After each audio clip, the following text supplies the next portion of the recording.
Hello and welcome back to the Brooklyn Buzz presented by OTGBasketball.com. I'm your host, Nick Fay. With me, my favorite Nets fan, Jack Manuell. What's up, Jack? The Nets stole the win last night, Nick. We were the Wizards, and Washington's were playing uninspired basketball, but we took it out of them. I loved it. Yeah, honestly, great game last night. Nets pick up another W. Before we talk Nets, just a reminder, you can listen to Brooklyn Buzz on OTGBasketball.com, iTunes, and Block Talk Radio. But, Jack, let's talk about that win last night. Coming over from Mexico City, we obviously had the quote-unquote 2 home games. Back home, though, in Brooklyn, playing the shorthanded Wizards without John Wall, but we don't care. We're without D'Angelo. We're out Jeremy Lin. We pick up the W. What are your thoughts on the game? Yeah, I think, Nick, it was just there were lots of runs by both teams, like us in the third quarter. Yeah, and it was just like whoever had the momentum after the 48th minute happened to be us. It was neck and neck throughout. Like, we had a nice early ascendancy in the first quarter, but then Washington bounced back with another 8 points advantage after that quarter. And then in the third quarter, we did our thing, and then the last, it was a bit of an ugly finish, but we got the win, and we're now 11-15, and knocking on the door of the playoffs, which we mentioned in previous pods. And I know I wasn't overly confident. I think I need to eat my own words. We're certainly knocking on the door, and if we keep playing like this, there's no reason why we can't. Yeah, I mean, it's becoming a real possibility. Some of those teams that are playing really well early in the year are starting to struggle, like Detroit, even Philadelphia to an extent. Not saying it's going to happen for sure, but 2.5 games out, 11-15 at this point. Like we mentioned, we weren't getting these double-digit wins until March last season. So the Nets have really played well. Still on that game, we'll talk about their overall play in December in a little bit. Who was the player that stuck out to you last night, or a few guys who you really liked the way they played? Yeah, it was the guards for me, Nick. Spencer Dinwiddie and Caris LeVert. There's just something about this duo that it's fascinating. Spencer Dinwiddie, another double-double, 12 assists. The way he can control the floor and control the play is something just to marvel at. And Caris LeVert has almost got a new patent and inside move where he drives, uses his speed, and then uses those gangly arms to get that little inside pass to whoever's there, whether it's Zeller, whether it's Allen. The two guards, they're just providing some really great play. And even Caris from three hit a couple of nice little daggers there. So for me, Caris LeVert is a guy that keeps on improving. And, we mentioned the fact that he could be an all-star one day. If he keeps playing like this, it'll be sooner rather than later. Yeah, and we also talked about his all-around game, and I think that's something that's always evident with him. Like we mentioned, the passing, the scoring, the rebounding a little bit. Defensively, at times, Kenny uses him as that guy that he puts on the other team's best perimeter player. We saw him on Westbrook. We saw him on Beal. Both guys did not shoot well against the Nets, and I think a lot of that has to do with LeVert. And to touch on Dinwiddie, like you said, I think this says a lot about a player when they're starting to actually become, like a good player you can count on. Dinwiddie had a terrible game from the field. Shot 1 of 11 from 3, 4-14 from the field, had a couple uncharacteristic turnovers, but still, he put up 11 points, 12 assists, and helped his team win the game. And I think that says a lot. Even when he's not having a great impact with his three-point shooting, which has been great this season, he's still able to help the team in a lot of ways. Yeah, and you look at his box score plus minus, he's still plus 11 from the field. Our best player outside of Damari Carroll, who seems to always be leading that set. He seems to be a really consolidating presence whenever he's on the floor, but Spencer's certainly the same. And you made a really good mention of it. Like 2 offensive rebounds as well from a guard like Spencer Dinwiddie. He's got that height. He's got that lankiness. And, when we see guards getting the boards a la Russell Westbrook when he's at his best, it allows them to get out in transition, which is what the Nets really thrive on, getting really quick motion offense. So he's a great rebounder, and we've been doing really well on the boards lately, and our guards have certainly stepped up in that regard. Yeah, for sure. And you mentioned Damari Carroll. It was nice to see him play well. He struggled in Mexico City. I think he had a comment about the high elevation, not really liking that, so that kind of impacted him. I'm surprised you didn't shout out your guy, Rondae. He had a nice game, 16 points, 12 rebounds, 5 and 9 from the field. He just had, some really nice energy. He also had a big-time offensive rebound late in that game, too. So Rondae consistently is helping this team win games. Yeah, and all in 27 minutes of play, Nick. I had to show some love for the guards because I feel like I get too hyped about Rondae. I write articles about him. I chat about him on the pod. I got to spread the love a little bit for the Brooklyn Nets brigade. But he was great. He consistently gets to the line and is one of our real key guys there. 6 of 8 from the free throw. It really gets a nice little rhythm for us, especially offensively. In a night like this where the percentages weren't high from the field from 3 and from 2 in general, those buckets at the free throw line really make a difference. Yeah, and like Rondae's the guy that it seems that gets us that bucket when we really need it. Like when they have those runs, it's almost like we can throw Rondae the ball in that mid post, and he's going to put up a jumper. He's going to get to the free throw line. Something really nice to have. Definitely, and I think there was this one play where he was out in the perimeter, and he had this nice little pump fake which allowed him to get into the paint really well, and he dished it off. But he's got his all round game, like a lot of our players that we've been talking about, like Caris. He's very dangerous from many areas. That elbow shot that he sort of made his own is certainly something that we can count him on. Feed him at the elbow, you can almost count it. Yeah, honestly, it's almost crazy to think about. Like I'm still amazed, even though he's been doing it for 26 games or so. So it's definitely impressive. I think overall, the improvement from so many of these guys is very impressive to see in just one off season. You see Spencer Dinwiddie, you see Rondae Hollis-Jefferson, you see Caris LeVert. A lot of these guys, Joe Harris, guys improved a lot from last season. But let's shout out the bigs real quick. Jarrett Allen put on another nice display last night. His impact was felt on both ends. And Tyler Zeller quietly is playing really well for the Nets right now. Yeah, it's almost before the game, Coach Kenny, I think Sean Marks might have mentioned as well, the fact that Jahlil Okafor is probably going to have to earn his minutes, and they can integrate him slowly. But with the way Zeller and Allen are playing, they're certainly going to force him to earn them, because Allen especially, he's playing now some clutch minutes, which is going to be really beneficial for his progress and his development. And he just, that tandem with Caris LeVert is just, we saw those alleys again. There's something about that duo, and the fact that they're so young, it's just, I could watch that on replay all day, all night. And yeah, even Zeller and Dinwiddie that we mentioned before. Zeller is just, the consistency of him has been really surprising. Early in the year, we didn't really know what to expect from him, whether he was just going to be a body. But, he's forced Mozgov out of the rotation. And Tyler Zeller now is putting up buckets. He's getting rebounds. And he had this real nifty little bounce pass as well that was absolutely awesome last night. It's just like Coach Kenny really has instilled a confidence, into everyone, but it looks like Zeller is really feeling confident as well. So, for him to make a play like that for a guy of his size, it was something else. Yeah, a couple of these games, you've seen a couple of plays from Zeller that, you didn't see earlier in the year. You mentioned the bounce pass. I think it was maybe a few games ago. He put the ball on the floor and then he threw down a nasty dunk. So I think, it's definitely impressive to see this type of jump from guys like that. And I think since he's been in the starting lineup, you could kind of see the difference. Obviously, the difference between Timothy Mozgov and Zeller is huge. Not only defensively, I think obviously Zeller moves a lot better and has a better idea what the Nets are asking of him. But as a pick and roller, he's rolling to the rim and teams actually have to start to respect him, where Mozgov's out there and teams don't even care to defend him. Yeah, and he gets to the line. He's not horrible from there. Mozgov, maybe back in his Cleveland heyday, probably had those earlier moves, a little bit more mobility. But Tyler Zeller certainly isn't a lug out there. He uses his IQ, his basketball smarts, his sort of awareness to a really high ability. And, he's not doing it on 30 minutes a night. He's doing it, 25 minutes. 23 minutes last night against the Wizards, 20 minutes with Jarrett Allen. I like that split. And, you add in, Quincy Acey, who's been getting minutes, who I think is probably going to be transitioned out of the rotation, hopefully when we add in Okafor and Stauskas a little bit more. So there's certainly minutes are going to have to be earned by our boy Jahlil, Mr. Okafor. But I'm sure he'll be seeing some time soon. Yeah, that's actually going to my next question. Thank you, Jack. Where do you think Okafor's minutes are going to come from? Obviously, I think we all can agree AC probably has to see the court a little bit less. Maybe give Carroll some more of his minutes, but it's going to be tough until one of these bigs can shoot. They could prove they can shoot the three ball. So yeah, where do you think it's coming from? It's difficult.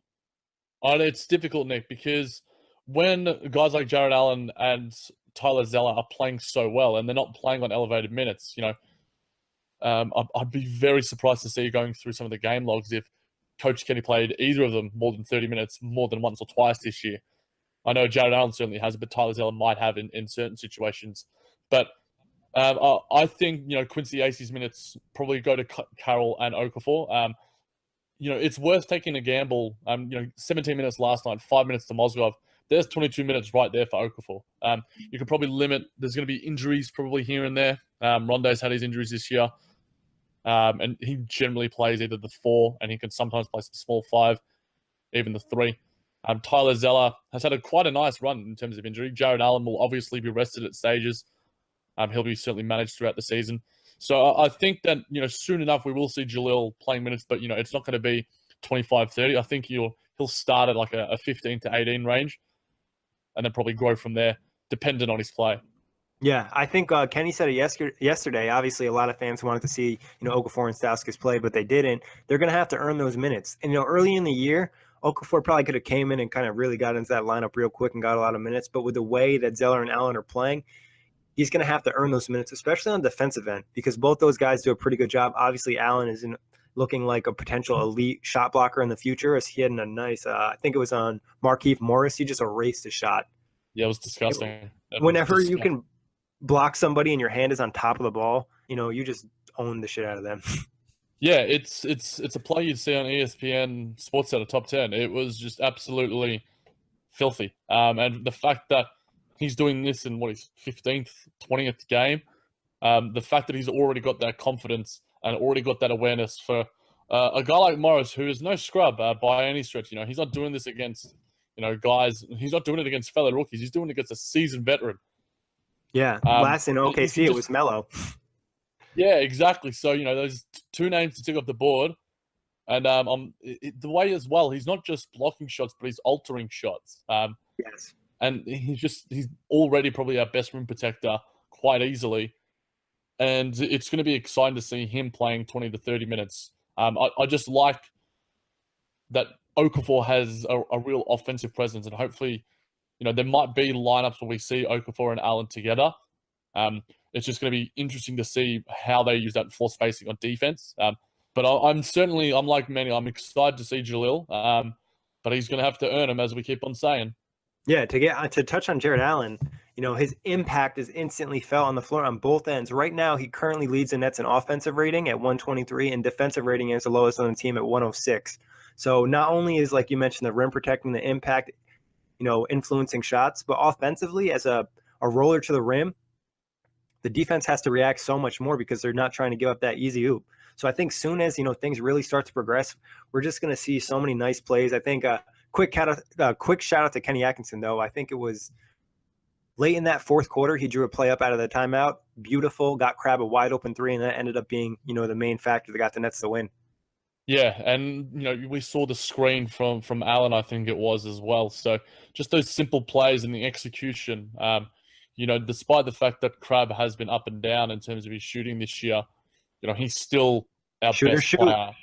Shoot, yeah, exactly. He's just one of those guys where I'll back any day of the week if he's got an open shot. And, you give him an inch of space, he's one of the best in the league at it. And I've liked as well his ability as well. He had some nice passes last night, and he had some nice plays on the inside. Some nice defense too, and some nice defense. I think Coach Kenny and even Jalil Okafor said himself, like, he's excited to be part of this Brooklyn franchise.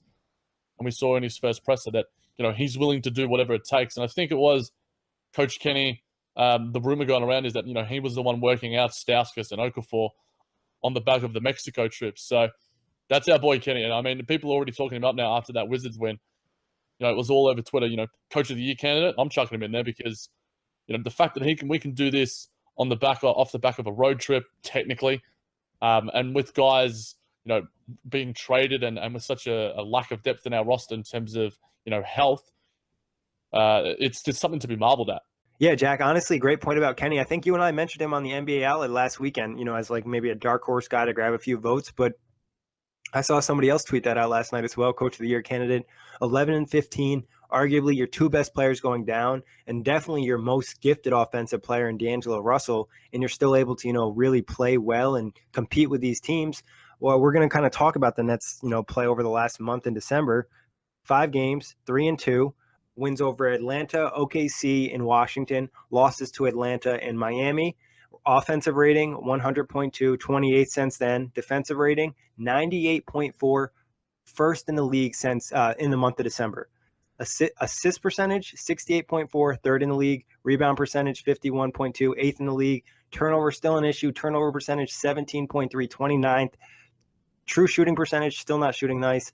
54.3, 23rd. Pace, a little bit lower than we were at for the month of December, 100.89 and giving us 8th. So in the month of December, the net stats definitely have some really nice pop. Still a few issues, but some nice things to see, right?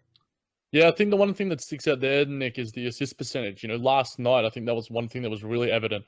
34 made shots, 26 of those, were assisted. When we moved the ball, that is when we were at our best. The ball always moves faster than the man. So despite the fact that our pace might be slightly lessened, but still a top 10 up there, I think that's probably something to do with the fact that Spencer Dinwiddie's running it a little bit now and D'Lo's not running the offense as much. But, when we're passing the ball and, the defense is something to be marveled at. We held a really capable team to around 40% last night and less than 20% from three. We're not doing it well. The energy's still on the other end of the floor. So that's something, the defense and for me, the passing is something that really sticks out. Yeah, I think defensively, obviously the teams we played haven't been offensive juggernauts, but in the past, the Nets have been a bad defensive team, and they've made bad offensive teams look like elite offensive teams. So I think that says a lot about this team and the energy. And like you said, they've grinded out the wins. Obviously, the assist percentage has a lot to do with Dinwiddie and just the guys running the offense. The motion offense getting a lot of open passes. Also, another impressive thing I would say is their rebounding percentage. 8th in December, at 51%, considering the bigs that we have and playing small a lot, being able to kind of rebound the ball is pretty impressive for a squad like this. Yeah, and I think it comes down to a lot of our wings. DeMar and Carroll last night had 8. Rondae had 12, 3 offensive. So those guys generally step up. And it's always really nice. You look at the possessions that no one really has like say a Melo or a Russell Westbrook where they're hunting the rebounds and they want it for their box score. No one really cares who gets the rebound as long as it's us, as long as it's team rebounding. I think team rebounding is something that's really working well for us. Yes. And I'm guessing that's probably been a real key feature that Coach Kenny's been outlining for the boys. Yeah, for sure. And I think that's another reason why the pace might be down a little bit is the guys are really team rebounding. So everyone's kind of securing that board before they go out for the break. So that's kind of slowing us down probably a touch. And also, I think a positive of this, as much as it is a negative that we're turning the ball over so much, we're kind of killing ourselves. So if we start, take care of the ball and playing better offensively and just, making the right passes, not doing stupid things, not trying to overdo it a little bit at times, we can play even better than we are right now. So eventually, I think the offense clicks. I think Joe Harris and Allen Crabbe start hitting threes at the same time. Guys are getting to the rim. Caris LeVert and Dinwiddie are having good games together all the time. And then we're going to get back D'Angelo, infuse a little bit Okafor, maybe some Stauskas. It could really be a nice offensive lineup if they can keep this defensive mentality in. It's so impressive to see the Nets play at this level. As high as I was on them going into the year, I still didn't expect this with the injuries that we've seen. Yeah, I certainly didn't either, Nick. With the talent that we've got, but the guys that are on there and are all stepping up and are all showing energy. There's probably only been really 1 or 2 games this season that I've been disappointed as a Nets fan because we just haven't shown the energy that I expect from an NBA team. But and especially a team like ours, which certainly wasn't expected to push for a top 8 seed, and has certainly suffered its fair share of injuries. So if we can keep showing the hustle that we have and keep executing what Coach Kenny wants us to, whether it's on the defensive end, the offensive end, passing, rebounding, all those sort of nitty-gritty things, then I think we're certainly going to be seeing a lot more wins this year than we were last.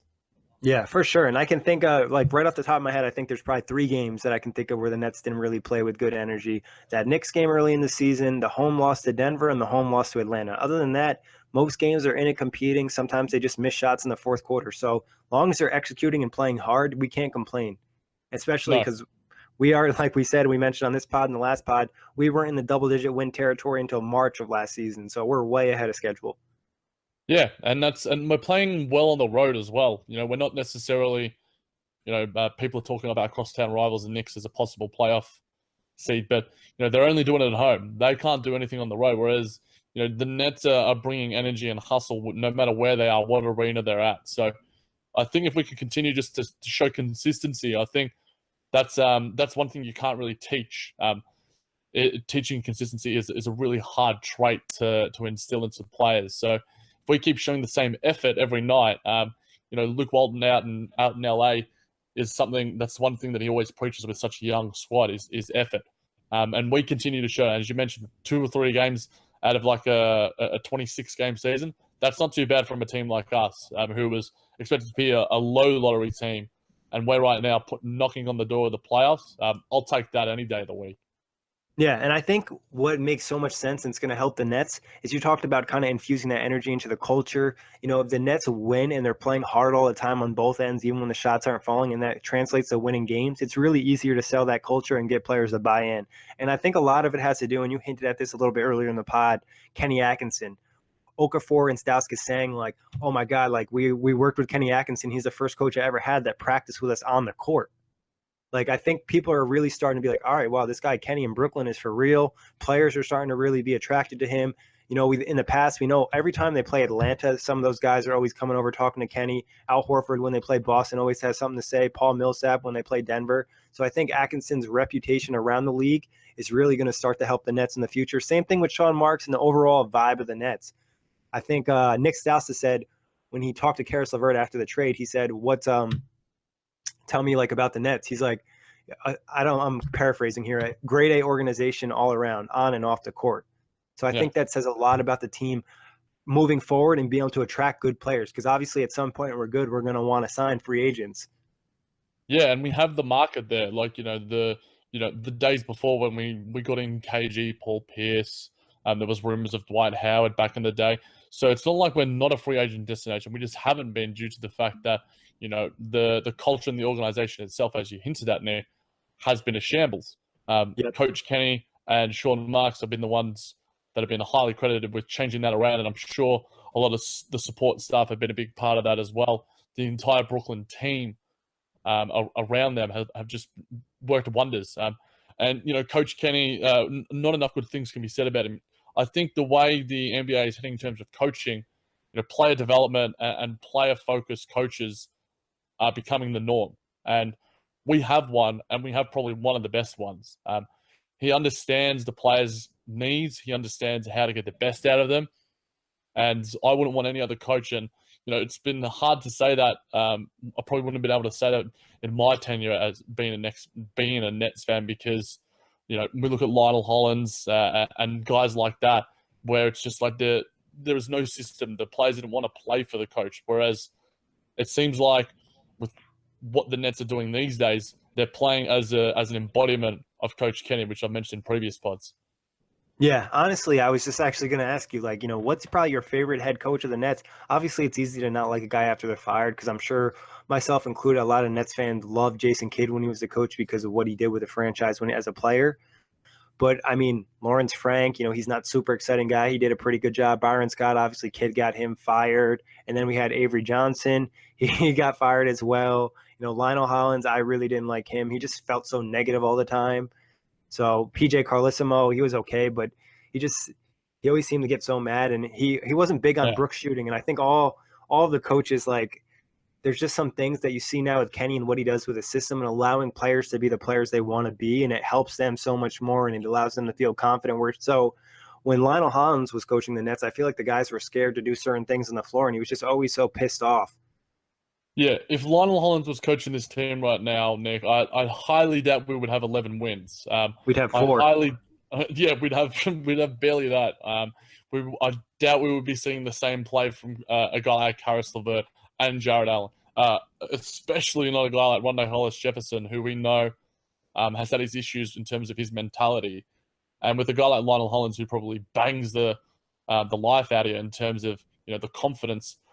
This is what all of our guys have now. They have confidence, and it's instilled into them by they're not afraid to make mistakes. There's going to be nights where you'll have your 4 turnovers, your 5 turnovers, even like a 6 or a 7 turnover game like D'Angelo's had this year. But he always backs it up with another good game.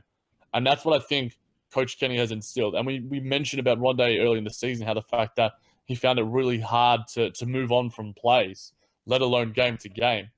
Whereas now we see Rondae, 5 of 9 from the field, 16 points. He's as efficient as ever. It's the most efficient version of Rondae Hollis-Jefferson we've ever seen. The hyphen's doing things that we never expected him to do, and his a lot of it is on another level. It's just another level, and I think that's all the way across the board. I think one guy that's probably going to improve in that department as the season goes on is probably an Alan Crabb. He's still finding his footing, but he's still got that confidence in his own ability. I think he's trying to find his confidence within the system. But outside of that, it's confidence all around. Yeah, and I think the players love that, and it's nice to have. And even as a fan, obviously we like Kenny Atkinson, but I think it feels like all the players love him too. So it's always good when you seem like everyone's buying in and they respect the coach, where you see other teams where there's obviously talk in OKC of Westbrook and Melo not respecting Billy Donovan and not listening to his play calls. So obviously that's always an issue that you don't want to hear about, especially with your team, especially a young team. So it's nice to see this for the Nets, but that wraps it up for today. Jack, great show. And as always, thank everybody for listening. And you can listen to NBA Outlet on iTunes, Blog Talk Radio, and OTGBasketball.com. We go hard.